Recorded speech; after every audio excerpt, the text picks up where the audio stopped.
Subscribe करें जहां news official YouTube channel को और प्रेस करें इस बेल आइकन को न्यूज़ से रिलेटेड सबसे पहले अपडेट जानने के लिए। खानपुर डिस्ट्रिक्ट एंड सेशन जज सादुल्लाह मुगल, सीनियर सिविल जज शेख फयाज का खानपुर बार का दौरा। वकला की जानब से फूलों की पत्तियां नछावर करके पुतबाक इस्तकबाल किया गया।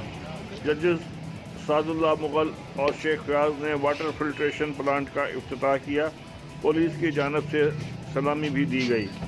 बार एसोसिएशन की जानब से डिस्ट्रिक्ट एंड सेशन जज और सीनियर सिविल जज के एजाज़ में तकरीब का भी एहतमाम किया गया।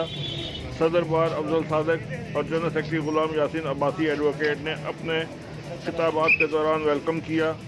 बार और बेंच का चौली दामन का साथ है डिस्ट्रिक्ट एंड सेशन जज सादुल्लाह मुगल।